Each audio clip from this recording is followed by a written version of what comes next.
All right, diving back into school today, but with a tech twist. Edmodo, ring a bell.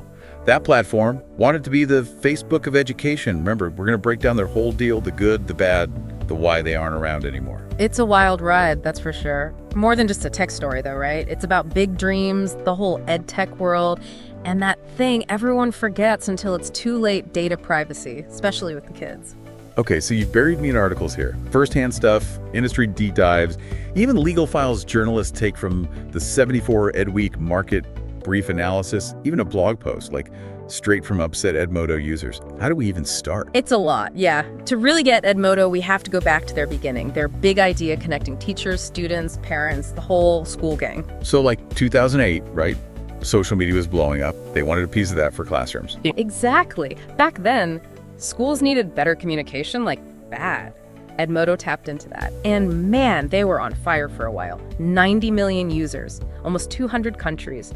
They were the Facebook of education, the golden child. Everyone was watching them. Everyone talking about them. Everyone wants to invest. Yep. Then, what happened? They're gone. It's complicated, but their freemium model.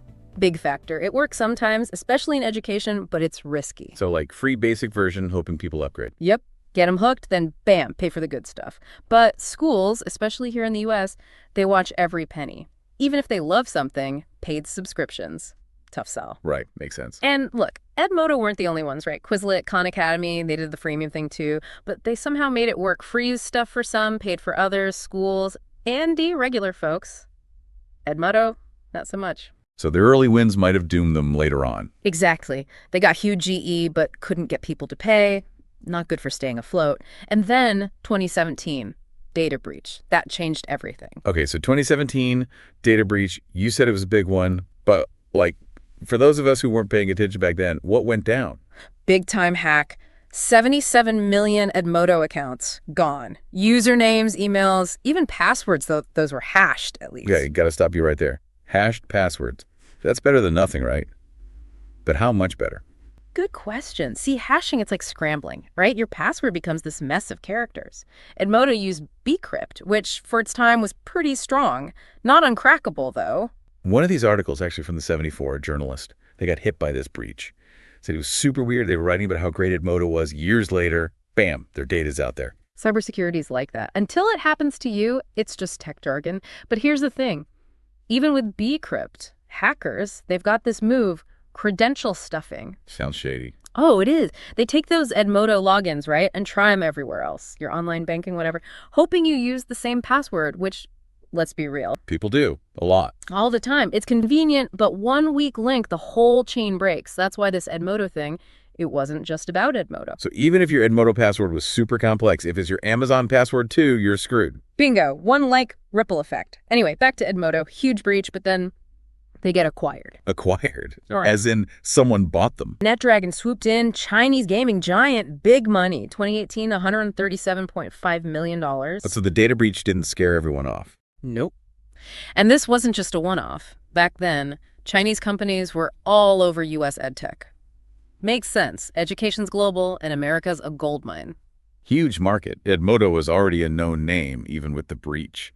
But things didn't quite go to plan, did they? Reading through these articles, it seems like there were more troubles ahead. You've done your homework.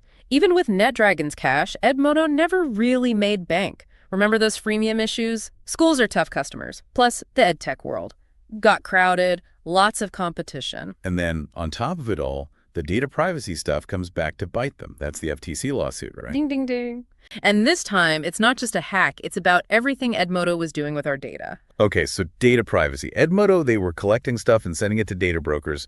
How's that even work, and what's the big deal? See, Edmodo, it wasn't just about, like, posting assignments or whatever.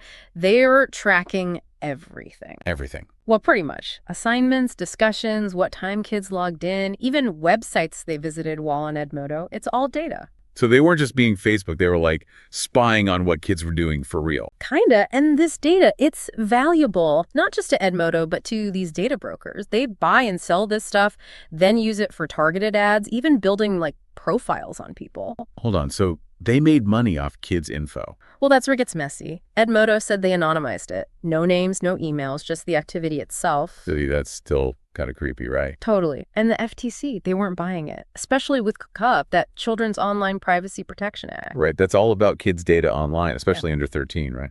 Exactly. FTC said Edmodo was breaking the rules, collecting and sharing stuff on kids under 13 without their parents saying it was okay. So Edmodo's like, we're not sharing little Timmy's name, just what he clicked on, it's fine. Basically. But FTC said, even without names, you can still figure out who a kid is from that data. And get this, Edmodo tried to say it was the school's job to get permission, not theirs. Passing the buck. Man, that's where it goes from like a tech company messing up to something way worse. They're dealing with kids, education, trust. Huge responsibility. And they dropped the ball. So FTC sued them. $6 million fine, though Edmodo shut down, so they didn't actually pay it. But they're banned from U.S. education forever. Big deal. Sends a message to other ed tech companies, right? Loud and clear. Data privacy, especially with kids, is not a joke. So what's the takeaway for folks listening?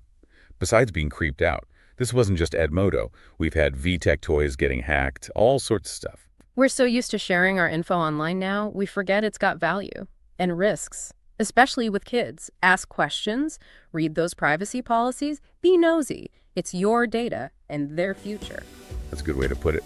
Can't just trust companies to do the right thing. Got to be our own watchdog. 100%. Edmodo, they may be gone, but the lesson remains. Tech and education, it's powerful, but we got to be smart about it. Couldn't agree more. Well, that's Edmodo, a trip from classroom hero to, well, a whole cautionary tale. From buzzword to legal battle, all thanks to data. That's our deep dive for today. Thanks for joining us, and until next time, stay curious out there.